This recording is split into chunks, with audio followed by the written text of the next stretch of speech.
Orang kalau sudah panik, pasti yang diingat adalah Allah, Pak. Waktu saya ke Bandar Lampung, transit Jakarta. Jakarta Lampung 20 menit. Pas di atas pesawat, Pak, turbulen. Goyang, Bu. Kuat goyangnya. Bencong aja zikir, Pak.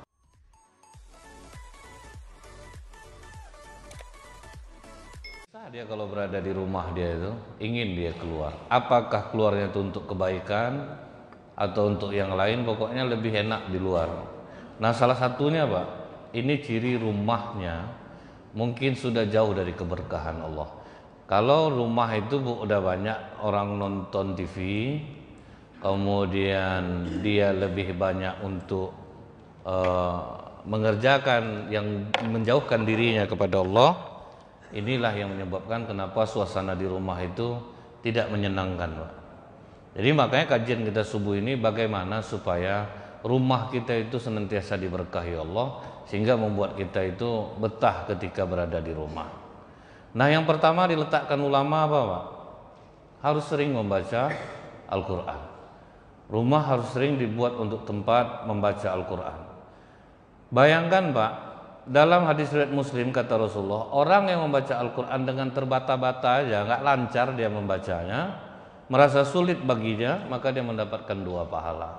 Jadi yang terbata-bata, jadi jangan pernah, Pak, merasa aduh huruf saya tidak tepat, nanti berubah artinya. Oh, Rasulullah sendiri katakan, terbata-bata aja kalian dapat 2 pahala. Apalagi kalau bagus bacaannya gitu. Jadi Rasulullah ini memotivasi kita, nggak usah khawatirkan. Kadang kan sekarang ini, Pak, bagus kita itu belajar tahsin, tapi kalau sempat itu menjauhkan kita dari Al-Quran, hati-hati. Jadi jangan dipaksakan lidah kita ini gitu. Lidah udah jelas lidah makan sambal lado, Pak, pakai jengkol tiap hari. Mau disamakan hurufnya betul-betul susah juga, Pak. Nah, jadi memang bagus itu untuk diusahakan, tapi Rasulullah mengatakan terbata-bata aja itu sudah mendapatkan 2 pahala. Nah, ini lagi, Pak, dalam hadis riwayat Ad-Darimi, apa kata Rasulullah? Sesungguhnya rumah itu akan terasa luas bagi penghuninya. Akan didatangi malaikat, dijauhi oleh setan.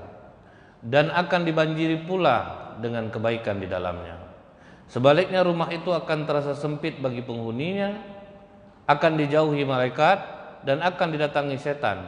Serta tidak akan banyak kebaikan dalamnya jika tidak dibacakan Al-Quran. Itulah yang membuat suasana rumah itu menjadi panas. Jadi kalau sering dibacakan Al-Quran, rumah akan terasa luas.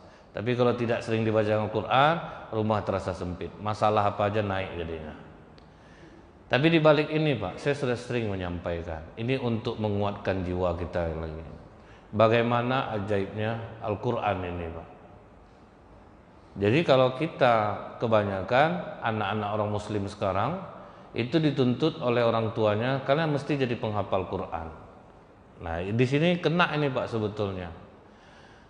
Kita itu usahakan, apa kata Rasulullah, siapa yang membaca 1 ayat Al-Quran, dia fahami, dia amalkan, khairul laka an tusalli mi'ata raka'atain. Nilainya sama dengan salat sunat 100 rakaat. Jadi Rasulullah itu, Pak, memacu kita ini, selain membaca dapat pahala, kalian juga harus tadabbur Quran. Karena harus bisa memahami Quran. Karena banyak sekarang ini, Pak, penghafal Quran tapi tidak ada adabnya, Pak. Sama orang tua pelawan, Pak. Hafalannya udah 15 juz. Jadi kadang kaget kita, Bu. Sama orang tuanya tidak ada sopannya sama sekali. Sama kawannya egonya tinggi, Pak. Jadi pondok-pondok tahfiz ini paling banyak kejadian, Pak. Kenapa ini? Karena mereka tidak diajarkan tadabbur Quran. Mereka hanya diajarkan menghafal. Tapi mereka tidak tahu makna dari ayat yang mereka baca. Jadi ya udah mengalir begitu saja dari mulut mereka hafalan itu. Walaupun itu luar biasa sebenarnya, Bu.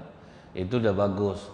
Tapi sangat sayang sekali kalau tidak mentadaburi Al-Quran. Sarjana ilmu kelautan berkebangsaan Prancis, Dr. Jacques. Dia inilah yang menemukan bahwa air laut itu terbelah menjadi 2. Yang satu tawar, yang satu lagi asin. Anehnya, kata Dr. Jacques, air ini mengalirnya sama tapi tidak bisa bercampur satu sama lain. Padahal dia nampak, udah bisa kok diginikan duanya itu, tapi tetap dia bergaris. Tidak bisa dia bercampur. Dia pasang alat selam, dia nyelam ke bawah laut itu. Di situ dia lihat keanehan, ternyata bergaris lurus Pak, air tawar dengan air asin itu. Padahal kalau kita gabung air tawar sama garam di sini nyatu dia. Tapi ini beda, kita buat air asin satu, kita satukan satu dia Pak. Tapi di laut itu tidak bisa satu. Sampai dia di bawah lautan, jumpa dia sungai di bawah laut.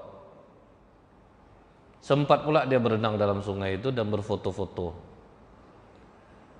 Dan lebih mengejutkan dia, di antara kedua pertemuan air itu banyak mengeluarkan mutiara dan berlian. Dia naik ke daratan, dia diskusikan kepada teman-temannya sesama sarjana ilmu kelautan, semua bungkam. Ini belum pernah kita dengar kisah ini. Dia coba ke yang lebih pakar daripada dia masalah kelautan, juga tidak ada yang bisa memberi jawaban yang memuaskan. Akhirnya dia cari solusi dengan cara lain. Udah ke berbagai macam agama dia diskusikan, tidak bisa, tinggal satu aja lagi, agama Islam. Kenapa yang terakhir? Karena ini yang paling tidak diyakini sebetulnya Pak.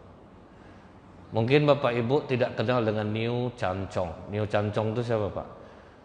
Dr. Muhammad Syafi'i Antonio. Itu nama aslinya Pak waktu di agama Konghucu, Niu Cancong.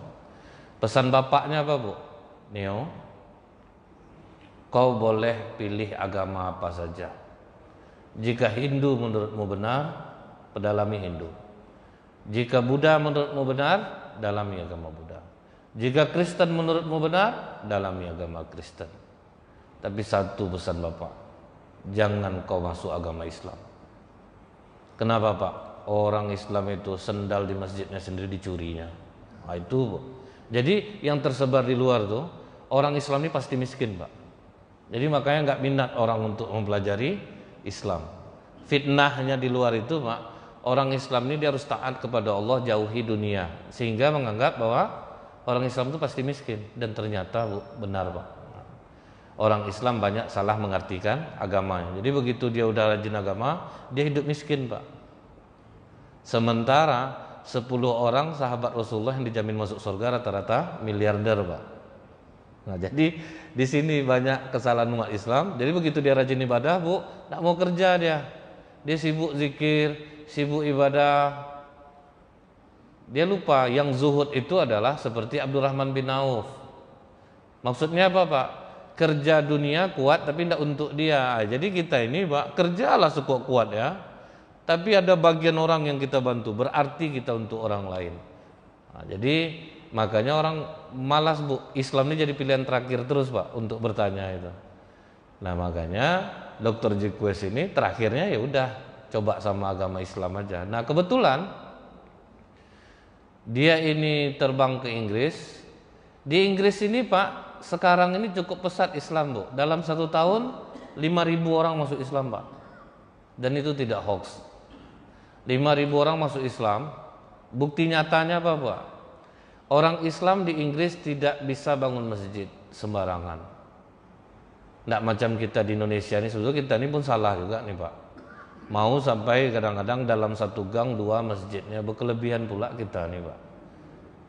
Banyak Pak. Tidak mau ngalah Bu, ego tinggi. Cobalah di sekitar sini aja Pak. Ini alhamdulillah agak jauh Bu. Masjid An-Nur, di bawahnya Masjid Gunung Merah, di sebelahnya Masjid Nurul Hidayah, di sebelahnya lagi Masjid Darul Amal, sebelahnya lagi Masjid Nurul Falah. Di atas Masjid Nurul Falah masih di gang yang sama loh Pak. Cuman beda beberapa rumah, belok kanan Masjid Syuhada. Jadi kadang nih kita nih mentang-mentang agama Islam mayoritas sembarangan pula Pak, sehingga masjid sama masjid aja udah saling menyakiti sekarang sebetulnya Pak. Jadi ini udah salah juga sebetulnya. Akhirnya kadang kalau khatib Jumat tuh Pak macam berkelahi khatib tuh Pak. Masjid An-Nur lain judulnya, Masjid Gunung Merah lain judulnya. Itu macam kelahi khatib tuh Bu. Laki-laki sunnah muakkad sholat ke masjid, di bawah beda lagi judulnya. Bohong.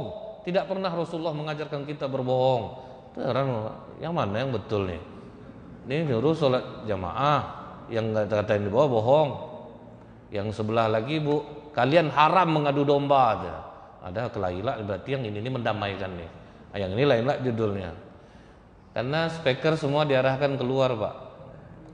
Nah, jadi di Inggris itu makanya kadang, Bu, ya, Allah itu ngasih penderitaan tuh jauh lebih baik sebetulnya kepada umat Islam itu. Jadi dekat dia sama Allah, Pak.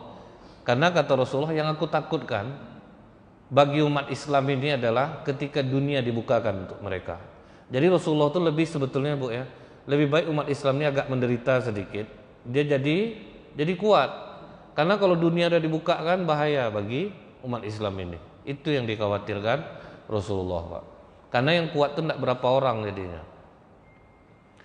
Nah, karena di Inggris itu umat Islam tidak bebas bangun masjid, gereja yang sudah kosong itu dibeli oleh umat Islam, Pak. Jadi rata-rata bangunan masjid di Inggris adalah gereja yang sudah kosong dibeli oleh umat Islam. Itu pertanda, Pak, perkembangan Islam dahsyat di sana. Jadi, Pak, debat Islam dan Kristen itu, Pak, di jalan, Pak, di situ tuh, Pak. Dan mereka fair, Bu. Mereka debatnya di jalan soal Islam, nanti mereka jawab sama Kristen. Jadi itu yang membuat gencar, Pak. Dakwah mereka tidak masalah jenggot, tidak masalah celana cingkrang. Jadi betul-betul dakwahnya itu kepada orang Kristen, Pak. Jadi balik ke dakwah zaman lama. Kalau kita kan sekarang sibuk masalah itu gitu, Pak, ya. Lipat tangan di atas, di tengah, di perut, kemudian tahiyat dipandang menggoyang telunjuk di asyhadu alla kah itu. Jadi kita sibuk dengan hal-hal masalah furu'iyah. Tapi alhamdulillah kita jadi kaya, Pak, dengan itu, Pak. Jadi akhirnya kita tahu, oh, misalnya seperti Dr. Kusairi bilang, tahiyat itu ada yang dia di asyhadu alla dia menggoyangkan, ada yang dari awal dia menggoyangkan, ada kalimat illallah baru dia menggoyangkan. Sama semua kan, betul juga semua, Pak, ya. Jadi itu kaya kita jadi. Kalau orang hanya mau satu aja, Pak, jadi dia yang lain tidak boleh sama dia. Jadi itu ruginya. Nah, kemudian masjid-masjid di Inggris itu aktif, Pak. Sama macam kita di sini, Bu, pengajiannya aktif. Habis sholat zuhur kalau tidak salah, Dr. Jikwes ini memberanikan diri masuk ke kantor masjid itu. Karena kantor masjid di sana buka 24 jam. Jadi siapapun yang bertanya dia boleh datang. Jadi udah macam dokter Ustadz di sana tuh, Pak. 24 jam, Pak. Kalau kita di sini saya pun berat lah, Bu. Jam 2 malam orang bertanya, Pak, itu payah juga ya, Pak, ya. Jadi masih belum bagus hati ini lagi. Dia kalau bisa memang 24 jam gitu. Macam bidan, macam dokter, kapan saja bisa, Pak. Cuman dokter Indonesia sekarang payah juga kalau malam, Bu. Besok aja lah, dokter ndak ada. Itu sekarang itu payahnya, Pak. Cobalah tugas di Arab Saudi, berharap betul ada pasien, karena di situ payah nyari orang sakit, Pak, kan. Nah, kalau di sini bisa lah agak nahan-nahan sedikit. Dokternya maksudnya, bukan pasiennya, Bu. Dokternya bisa nahan-nahan hati. Datang dia ke sebuah masjid, ditanyanya, Pak, ke Ustadz ini foto-foto saya. Ditengok Ustadz nih, Bapak kok berenang pakai alat selam ini? Disinilah letaknya, Ustadz. Ini saya berenang di bawah laut. Jadi ada sungai di bawah laut itu, airnya mengalir sendiri, air tawarnya, air asin di sekitarnya, tapi tidak menyatu air itu. Maka saya berenang, ini foto-fotonya. Nah, ini foto yang kedua, Ustadz. Belahan laut. Ini saya ambil dari atas. Ini air tawar, ini air asin. Saling bertemu tetapi tidak bercampur satu sama lain. Nah, ini yang paling mengagetkan saya. Di antara kedua pertemuan air ini, di bawahnya itu banyak mengeluarkan mutiara dan berlian. Kata Ustadz ini, Bapak ini ngawur. Saya ini tidak ngerti masalah laut, kok nanyanya ke saya. Jadi kadang, Pak, ya, orang menganggap bahwa Ustadz itu tuh serba tahu, Pak. Sampai ada dia sakit gula, Bu, bertanya dia ke Ustadz, Bu. Bapak ini harusnya nanya ke dokter, Pak. Udah bosan saya makan obat, dan juga sembuh-sembuh. Datang kiai ini bilang, Pak, dalam Al-Quran madu obatnya. Kan betul-betul ngeri itu, Pak. Dia diabetes, Bu, suruh minum madu, Bu. Tapi rupanya karena ngaco dia tadi itu, Pak, berani dia minum madu, sehat pula, Pak. Tapi ingat, Bu, kullu da'in dawaun. Setiap penyakit itu ada obatnya, tapi nunggu jodohnya. Jadi obat yang cocok sama Bapak belum tentu cocok sama orang. Jangan Bapak promosi-promosi lah, Pak. Ini makanlah minumlah madu hitam nih, ada banyak orang sembuh, udah diruqyah, jangan Pak. Sama Bapak cocok, sama orang belum tentu. Sedangkan sampo aja kita enggak ada yang sama satu Pak. Sabun mandi aja Pak, kulit sama semua Bu. Beda-beda sabun mandi kita. Obatlah kita promo-promo sama orang. Saya alhamdulillah cocok, misal gitu Bu. Tapi entahlah sama ibu ya Bu ya. Ini karena obat ini kata Rasulullah jodoh-jodohan. Jadi itu boleh Pak, seperti itu. Tapi ini kadang kan ngotot Pak. Dah banyak testimoni ya. Bapak nak percaya sehat tulang bapak tuh nanti tuh. Dah banyak, itu tuh yang kena tuh Bu.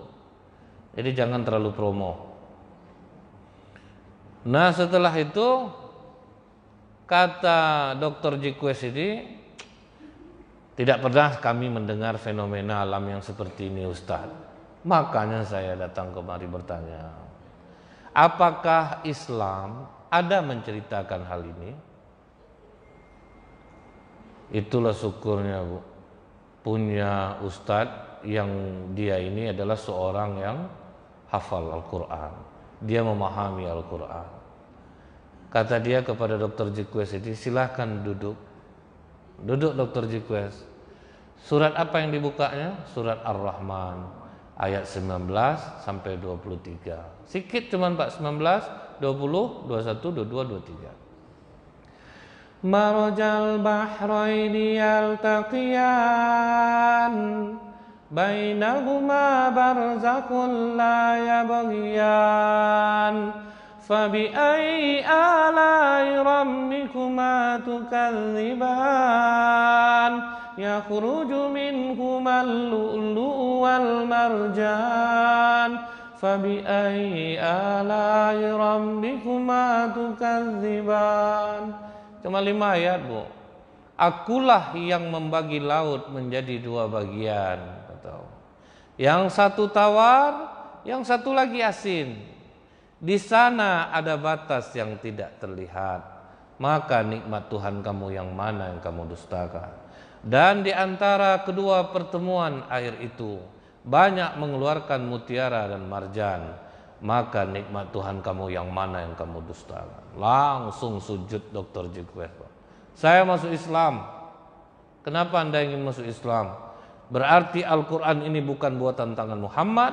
Karena tidak mungkin Muhammad 1500 tahun yang lalu punya alat selam yang canggih untuk mengetahui ini di laut, sementara dia lahir di padang pasir.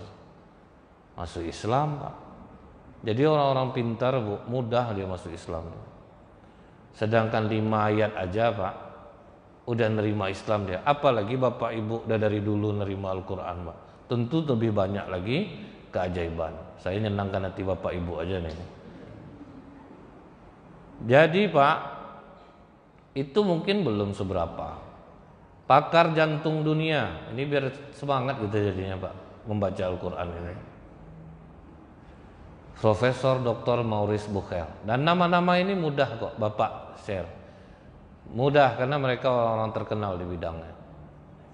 Profesor Dr. Maurice Bucaille ini pakar jantung dunia. Bukan sembarangan Pak, pakar jantung dunia.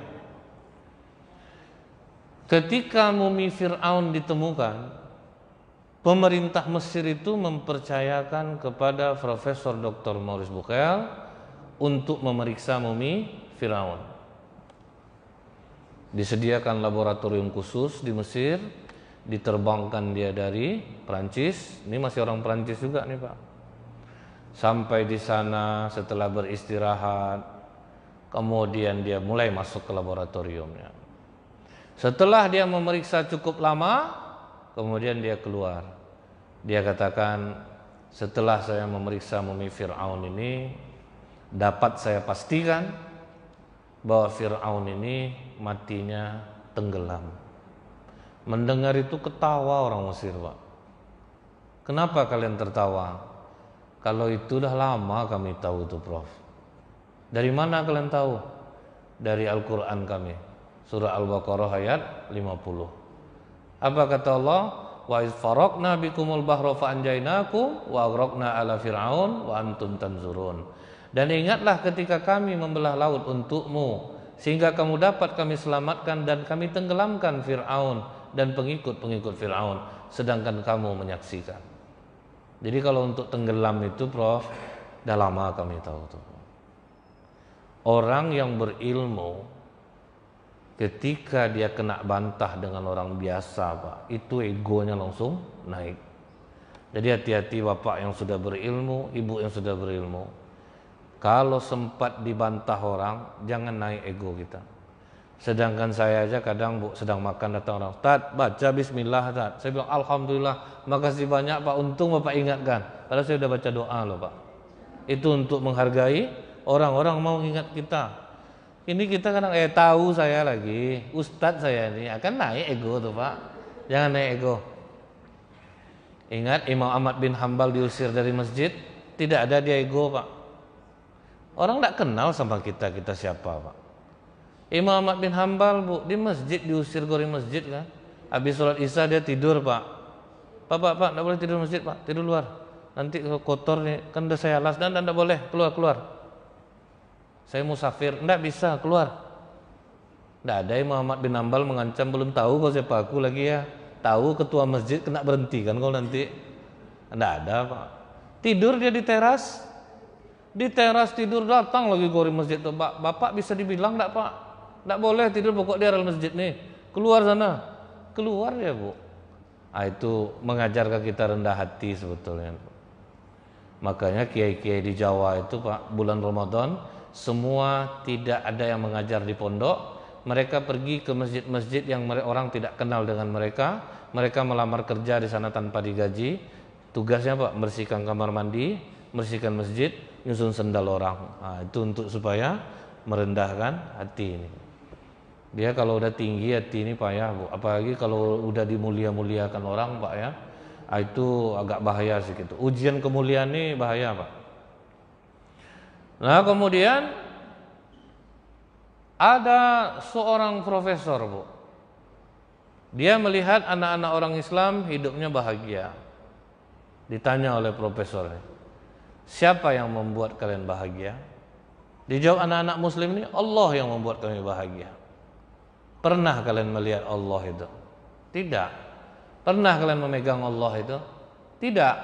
Di dalam ilmu pengetahuan, sesuatu yang tidak bisa dilihat, sesuatu yang tidak bisa dipegang berarti tidak ada. Artinya Allah kalian itu tidak ada. Kata anak-anak muslim ini Bu, dari mana profesor tahu? Dari ilmu pengetahuan yang saya pelajari. Ilmu pengetahuan profesor itu di mana profesor simpan? Di otak saya. Pernahkah profesor nengok otak profesor? Enggak. Pernah enggak profesor megang otak profesor? Enggak. Betul kata profesor berarti. Dalam ilmu pengetahuan, sesuatu yang tidak bisa dipegang, sesuatu yang tidak bisa dilihat, berarti tidak ada. Berarti profesor enggak ada otak. Itu namanya ilmu mantik, mematahkan orang dengan logika dia. Jadi merasa dia dikangkangi, Profesor Dr. Maurice Bucaille, tunggu kalian di sini. Ini baru kulit luar loh yang saya periksa. Ya masuk lagi ke dalam. Sekarang ini yang diperiksanya Bapak, sesuatu yang sangat sulit, yang mungkin sangat sulit untuk diketahui. Dokter sekalipun, yaitu dia bukan memeriksa jantung. Yang diperiksanya Bapak, susunan saraf jantung Fir'aun. Kalau jantung itu udah umum, ini susunan sarafnya Pak, itu yang diperiksa oleh Profesor Dr. Maurice Bucaille. Dia masuk ke dalam cukup lama kali ini Pak, karena dia ingin membuktikan bahwa hanya dia yang baru mengetahui itu. Setelah beberapa lama dia pun keluar, dia umumkan, saya yakin kalau yang ini tidak ada dalam kitab manapun juga, termasuk kitab suci kalian. Setelah saya memeriksa susunan saraf jantung Firaun, dapat saya pastikan Firaun ini meninggal dalam keadaan yang panik. Dia dalam keadaan shock berat. Barulah semua orang Mesir yang mendengar terdiam. Bingung pula profesor ini, ngapa kalian diam? Nanti kami ketawa tersinggung Prof. Nanti Prof. Kalau udah lama di dalam, tahu-tahu keluar kami ketawa kan tidak enak. Memang itu ada juga dalam kitab kalian? Udah ada Prof. Udah lama itu. Itu enaknya Pak ya. Orang yang selalu membaca dan mentadaburi Al-Quran. Karena rata-rata masyarakat Mesir, Timur Tengah secara umum tidak ada yang memegang HP Pak di jalan. Di bandara Al-Quran, di bus sambil berdiri pun mereka membaca Al-Quran. Jadi memang hari-hari mereka dengan Al-Quran. Bahkan anak-anak Yahudi pun tidak ada yang memegang HP. Anak Indonesia ini yang banyak megang HP Pak. Untuk mendiamkan anak cucu pakai HP sekarang Pak. Kadang di masjid sampai terganggu kita Pak. Dia mau sholat tapi anaknya dibiarkannya main game, biar diam maksud dia. Game dia tuh bunyi senjata, menembak-nembak. Udah jelas zaman panas sekarang Pak, bunyi-bunyi bom tuh terkejut orang dengar ya. Dibiarkannya anaknya cucunya main game Pak, dia sholat. Jadi datang orang, kan bagus ngajak anak ke masjid, iya. Tetapi tolong diajarkan adab di masjid, bukan dibiarkan. Terganggu lah orang Pak. Bawa anak ke masjid, ajarkan dia adab di masjid. Jadi ada satu masjid Pak, kalau ada yang bawa anak kecil itu disediakannya petugas yang untuk ngajak anak-anak itu bermain, itu ada juga gitu. Kalau kita kan ini belum ada, kadang maghrib itu Pak, waduh macam PAUD masjid ini Bu, lari di sana, lari itu diempasnya itu diempasnya, kan ngeri kita. Seharusnya ibunya kalau mendengar seperti itu, larikan anak itu keluar. Jangan gara-gara kita ingin sholat, orang banyak diganggu jadinya Pak. Ini harus dipikirkan dampak mudarat dan manfaatnya. Nah jadi, heran Profesor Dr. Musbukel, apakah itu juga ada dalam kitab kalian? Ada Prof. Itu ada dalam kitab kami, yaitu dalam surat Yunus ayat 90. Apa kata Allah Pak? Hatta idza adrakahul gharaq, ketika Fir'aun dalam keadaan sakratul maut, hampir tenggelam, dia berkata. Jadi udah di tenggorokan ini nyawanya. Qala amantu annahu la ilaha illalladzi amanat bihi banu Israil wa ana minal muslimin. Baru ngaku Pak. Aku yakin dengan Tuhannya, Tuhan Bani Israel, dan aku menjadi orang muslim, aku berserah diri. Ini perkataan orang panik. Orang kalau sudah panik, pasti yang diingat adalah Allah Pak. Waktu saya ke Bandar Lampung, transit Jakarta Lampung 20 menit. Pas di atas pesawat Pak, turbulen, goyang Bu, kuat goyangnya. Bencong aja zikir Pak. Astagfirullahalazim, ampuni Eka ya Allah, bayangkan sama ibu tuh Bu. Betul rupanya kata Al-Quran ini, orang kalau dalam keadaan panik pasti ingat Allah. Kalau udah panik Pak, udah shock dia, pasti dia ingat Allah. Mendengar penjelasan ini Bu, akhirnya Profesor Dr. Maurice Bucaille masuk Islam, dan itu di hadapan PBB Pak. Jadi tidak tanggung-tanggung orang kalau yang milih Islam nih Bu, dijamin orang-orang cerdas Pak. Apa yang menasihati mereka? Al-Quran. Cuman 2 ayat aja, Al-Baqarah 50, Yunus 90, masuk Islam Profesor Dr. Maurice Bucaille. Apakah cukup keajaiban pada masa sekarang tentang Al-Quran hanya dengan 2 kisah ini? Tidak Pak. Profesor Dr. Masaru Emoto, orang Jepang beragama Shinto, bukan Islam ini Pak. Kalau orang Islam yang menemukan, bisa aja orang bilang pandai-pandai umat Islam. Sampai hari ini Profesor Dr. Masaru Emoto agamanya masih Shinto Pak, belum Islam lagi. Apa kata dia kepada umat Islam? Coba baca Al-Quran, dia buka air ini, baca Al-Quran di air ini. Dibacalah Al-Quran di air ini, Al-Fatihah, disambung lagi, sambil dia foto dengan kamera elektron berkecepatan tinggi. Di situ dia terkejut Pak. Ternyata air ini tidak mati, air hidup. Begitu dibacakan Al-Quran, kristal air yang paling kecil ini ketika dijepret itu membentuk bunga segi 5. Bereaksi dia ketika dibacakan Al-Quran. Coba kalau mau tambah lagi bacaannya, dibaca lagi terus, difoto lagi dengan kamera elektron berkecepatan tinggi itu, di antara bunga segi 5 itu muncul 6 tangkai yang sangat indah. Jadi makanya orang baca Al-Quran ada air mineral di depannya. Jadi itu bukan sesuatu yang syirik, Pak. Air ini dia menerima reaksi itu. Jadi apa kata Dr. Emoto? Dalam tubuh manusia 75% adalah air. Jadi siapa yang sering membaca Al-Quran, kristal darahnya akan bagus. Kalau kristal darahnya bagus, darahnya lancar, kulitnya akan bagus. Makanya kata Ibnu Qayyim Al-Jauzi, orang yang rajin baca Al-Quran, mereka tidak akan pernah tua sekalipun umurnya sampai 100 tahun dan pikirannya akan tetap jernih. Kan dahsyat itu, Pak. Jadi untuk kesehatan pun, Bu, makanya kata Allah, Al-Quran ini adalah obat, Pak. Karena dia bisa bikin orang awet muda, Pak. Contohnya ya, Bu ya, ini pengakuan Ustadz Wibowo LC. Apa pengakuan dia, Pak? Dia ini udah banyak penyakit. Nah, jadi tidak pula berarti kita ini kalau rajin baca Quran tidak sakit-sakit. Karena ada sakit itu untuk menaikkan derajat kita, Pak. Ada sakit ini untuk menghapus dosa-dosa kita. Jadi jangan pula kecil hati kalau kita sakit tuh. Yang penting kita dalam keadaan iman kepada Allah, udah Pak, mau apa saja tidak ada masalah. Karena sahabat Rasulullah dulu ada yang sampai dia meninggal badannya panas, tetap dalam keadaan sakit. Karena itu minta dia, Pak. Dia dengar kata Rasulullah, sakit itu bisa menggugurkan dosa. Langsung dia doa, Pak, ya Allah, berikanlah aku sakit demam panas sampai akhir hayat hidupku, tetapi sakit yang tidak menghalangiku sholat berjamaah dan berjihad di jalan Allah. Dikabulkan Allah, Pak.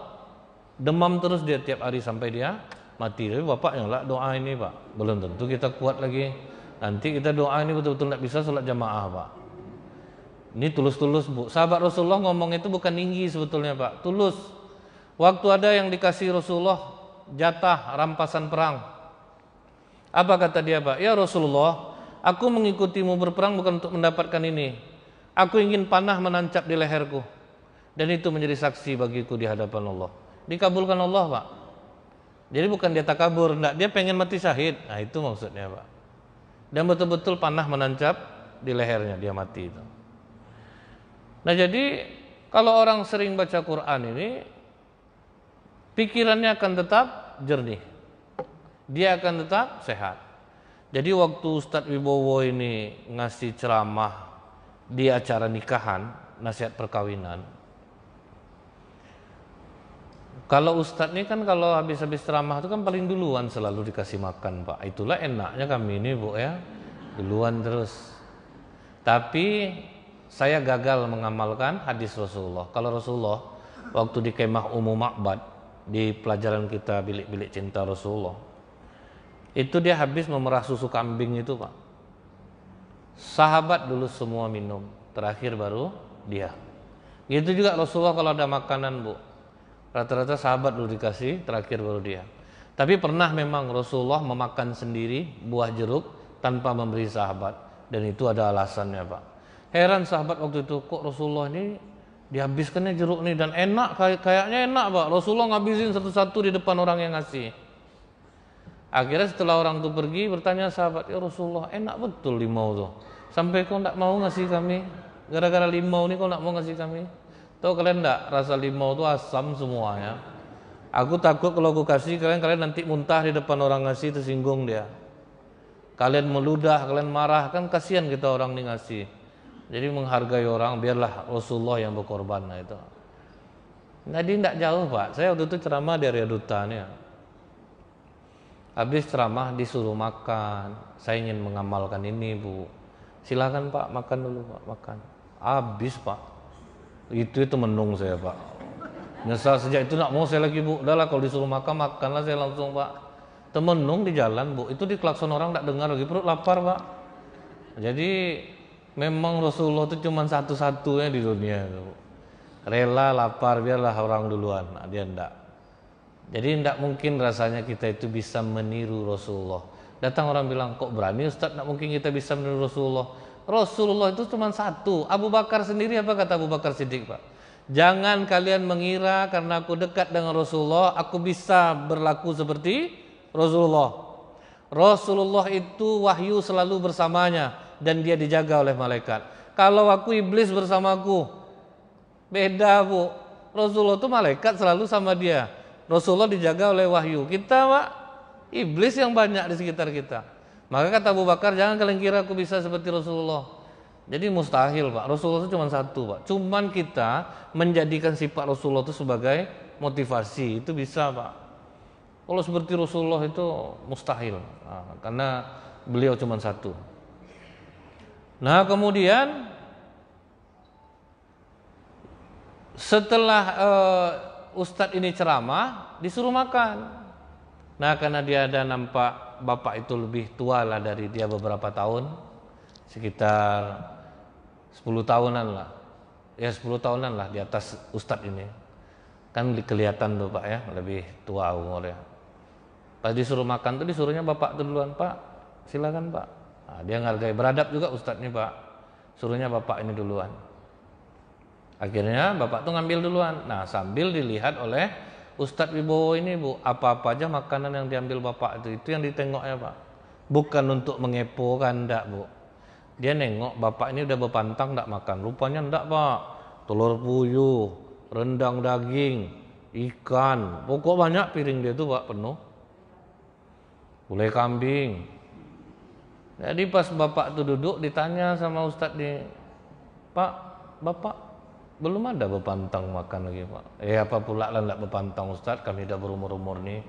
Cuman saya ini pantang nampak baru. Pokoknya asal ada acara macam ini nih ya, semangat betul saya makan. Memang umur bapak udah berapa? Coba Ustadz tebak berapa umur saya? Tebak lah Pak, 50. Salah. 53. Salah. 55. Salah. Enggak berani saya lebihkan lagi Pak. Karena kayaknya umur bapak tidak lebih dari 55. Dibuka bapak tuh KTP-nya Bu. Ternyata umurnya berapa Pak? 83 tahun. Baru terkejut Ustadz nih Bu. Apa amalan bapak nih Pak? Apa jawaban bapak tuh? Ustadz rajin tidak baca Quran. Rajin lah Pak. Masa saya tidak ada baca Quran? Habis sholat subuh tuh saya baca Quran sampai waktu syuruk. 24 jam hidup, setengah jam cuma baca Quran. Wah baru agak malu Ustaz nih Pak. Memangnya bapak berapa baca Quran satu hari? Minimal 4 juz. 1 minggu saya khatam. Jadi ternyata terbukti Pak, orang yang baca Quran itu kokoh jadinya Bu. Karena peredaran darahnya lancar Pak. Jadi kadang kita tidak bisa nganggap remeh orang Pak. Tahunya dia punya amalan lebih. Lihat Bu, Syekh Abdurrahman Sudes, Imam Masjidil Haram itu Pak, beruban pun enggak Pak. Kita banyak uban Pak. Dia beruban pun enggak, bukan di warna tuh Pak. Hari-hari Al-Quran aja terus Bu ya. Ternyata baru 3 hari kemarin Bu, tukang becak 10 juz satu hari Pak, bapak tuh baca. Kalau kosong penumpang saya baca Quran, bisa sampai 10 juz dia, satu hari 3 hari selesai. Dan kuat, kokoh daripada umurnya gitu. Nah jadi memang dahsyat memang Pak, kalau orang yang mau membaca Al-Quran ini Bu. Banyak keutamaan yang dia dapatkan. Nah sementara kita di rumah, kadang di mobil nyanyian. Dan nyanyi-nyanyi memang nyanyi-nyanyi tradisional Pak, nyanyi Melayu, nyanyi ini pas-pas, enggak kan Pak? Lebih 10 menit atau udah pas? Lebih 10 menit kan? Jadi kadang itu kita anggap biasa. Jadi kebanyakan kadang lagunya itu kebanyakan daripada Al-Quran Pak. Cuman datang pula sebagian ulama Bu, kita kalau baca Al-Quran itu harus kita dengar. Jadi kalau di mobil kita ngiduk Al-Quran jangan ngomong. Ini buktinya dihidupkannya moral, tapi dia cerita Pak. Itu pun tidak boleh juga. Karena kalau kita disuruh apa Bu? Kalau orang membaca Al-Quran, dengarkan. Nah, jadi kalau menghidupkan Al-Quran juga di mobil, nggak boleh ngomong. Kalau nggak usah hidupkan. Nah, itu sebetulnya. Nah jadi Pak ya, di dalam Al-Quran ini ternyata ada juga ayat-ayat pilihan yang tidak bisa pula kita pungkiri Bu. Ya, makanya banyak orang dia memilih-milih ayat Al-Quran dia baca. Apakah salah? Tidak. Ini di dalam kitab Syarhu As-Sudur Bisyarhi Hali Al-Mauta Wal Kubur. Ini karya ahli hadis Pak, yaitu Imam Jalaluddin As-Suyuti. Imam Tirmizi mentahridkan hadis dan menghasankannya. Begitu pula halnya dengan Imam Hakim dan Imam Baihaqi. Hadis tersebut dari Ibnu Abbas, beliau berkata, sebagian sahabat Nabi pernah mendirikan sebuah kemah di atas kuburan. Mereka tidak menyangka bahwa tanah itu adalah kuburan. Karena tidak pula bertanda, Pak. Tiba-tiba dalam kubur itu terdengar orang yang sedang membaca surat Al-Mulk hingga selesai. Kemudian sahabat mendatangi Nabi dan memberitahukan kepada beliau. Lalu beliau bersabda, surah Al-Mulk itu munjiah. Munjiah itu penyelamat. Dan mani'ah. Mani'ah itu penghalang yang terdapat menyelamatkan dari siksa kubur. Nah, inilah Bu, hadis yang menerangkan bahwa orang yang baca surah Al-Mulk bisa terbebas dari azab kubur. Nah, ini spesialnya Bu, ayat-ayat pilihan. Dan itu juga terdapat dalam kitab Ar-Ruh Abul Qasim As-Sa'di, kemudian Imam Kamaluddin bin Azam Lakani. Karena kadang orang Bu ya, kalau tidak sesuai dengan mahad dia tidak mau dipakainya hadis ini Pak. Jadi makanya saya sebutkan tahrir hadisnya ini di kitab mana. Karena kalau sebagian orang mana mau dia Pak, ada hadis macam ini Pak, dianggapnya tidak benar. Nah, jadi maka disebutkan di mana kita mengambil sumbernya. Nah, kita lihat nih Bu ya, bahwa orang banyak tidak meyakini hadis itu. Jadi Al-Quran sudah mengatakan Bu, wala tahsabannalladzina qatalu fi sabilillah amwatan bal ahya'a inda rabbihim yarzuquna farihin bima atahumullahu min fadlih. Janganlah kamu mengira bahwa orang yang gugur di jalan Allah itu mati. Jadi makanya kalau ada orang mendengar orang baca Quran di kubur itu Pak, kalau orang mati di jalan Allah, kata Allah, jangan kamu mengira dia mati. Mereka itu hidup di sisi Tuhannya dan mendapatkan rezeki. Mereka dalam keadaan gembira disebabkan karunia Allah diberikannya kepada mereka. Itu surah Al-Imran ayat 169, 170. Jadi jangan heran kalau dengar orang-orang ngaji dalam kuburan, Pak. Dia tidak mendapatkan pahala lagi, tapi Allah berikan dia kelapangan. Apa amalan yang kau mau buat? Silahkan. Nah, jadi ayat ini menguatkan hadis tadi bahwa itu bisa saja terjadi. Jadi pernah Pak ya, di dalam kitab Ruh Ibnul Qayyim Al-Jauzi rahimahullah, Rasulullah dikumpulkannya Pak mayat musuh di perang Badar itu, orang-orang kafir Quraisy itu. Setelah dikumpulkan, pidato Rasulullah Pak, bagaimana kalian sekarang? Apakah kalian sudah menemukan janji Tuhan kalian? Ketawa Umar bin Khattab, ya Rasulullah, orang mati itu ya Rasulullah, kenapa kau ajak ngomong? Apa kata Rasulullah? Lebih tajam pendengaran mereka daripada kita Umar. Cuma mereka tidak bisa jawab. Itu aja sebetulnya Pak. Jadi makanya Bu, ada orang ke kuburan bapaknya, Pak, ini menantu papa, ini mertua aku Pak. Jangan dibilang gila Pak. Mampu mendengar tapi tidak bisa menjawab. Kalau menjawab tuh lari kita Pak. Ah iya Bapak udah tahu, bagus-bagus. Oh lari langsung tuh Pak. Dia cuma bisa dengar Bu, jawab tidak bisa.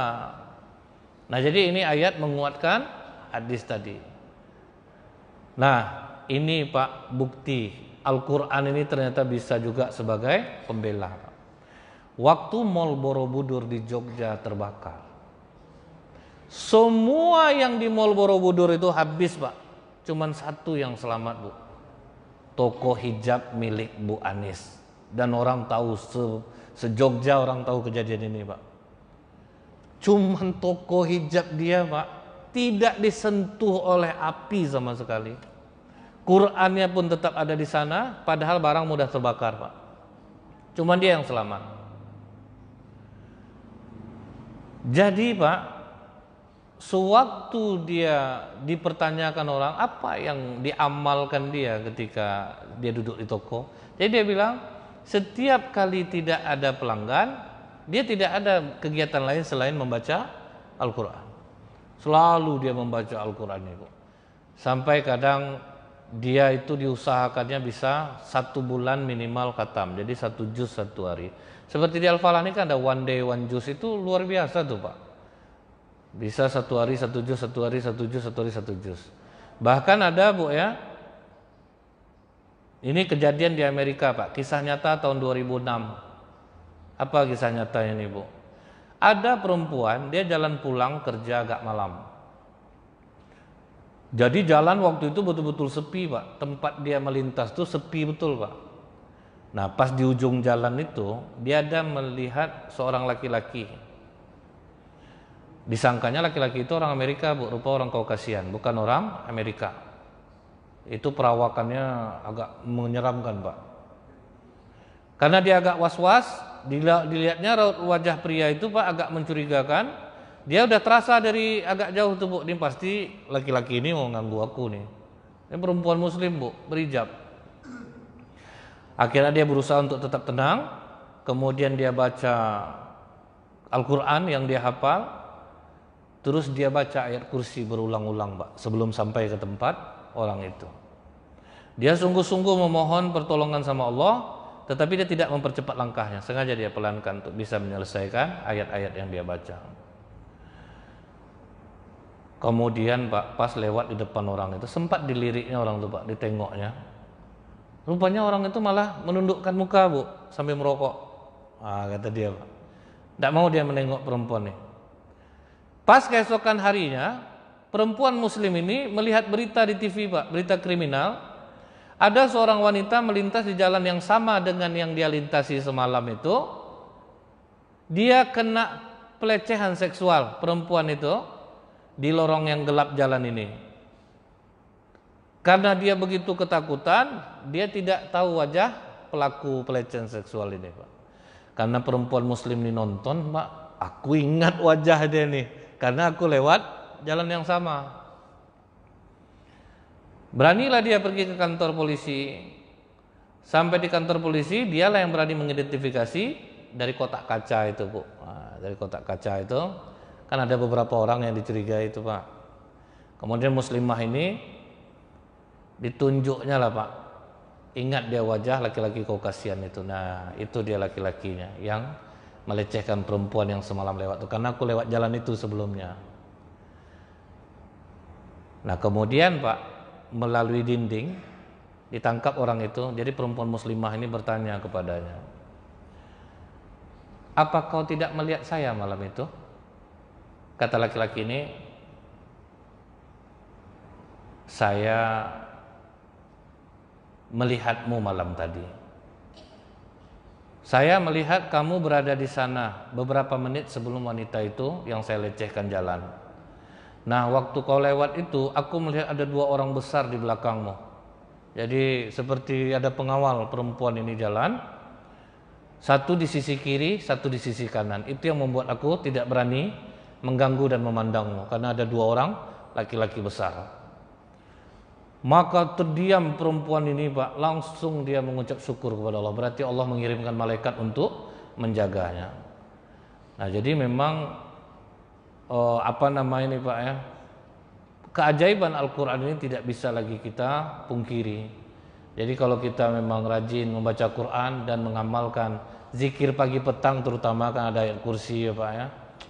Dan juga ini, Bu, ya, kisah nyata di Pekanbaru ini. Nah, mudah-mudahan nih orangnya nonton nih, Pak. Suaminya kasar sama dia, Pak. Sementara orang yang ngamalkan zikir pagi petang tuh, Pak, seperti orang yang memakai baju besi. Itu, Pak. Orang yang mengamalkan zikir pagi petang itu orang yang seperti masuk ke dalam sebuah benteng yang sangat kuat, kokoh. Dia pakai baju besi dan sulit untuk dikalahkan. Setiap kali suaminya kasar, Pak, terjatuh sendiri, Pak. Akhirnya jerah suaminya, Pak, ngasar-ngasari dia. Karena dia apa, Bu? Zikir pagi petang Al-Maqsurat itu tidak putus-putus, Pak. Setiap hari dia baca. Jadi dia tidak pernah melawan kepada suaminya, Bu. Pokoknya, tapi Bu, hati-hati ngamalkan ini, Bu, ya. Lihatlah, tengok kena abang hari ini sama aku nih, Pak. Ya kan, Bu. Bukan inti itu.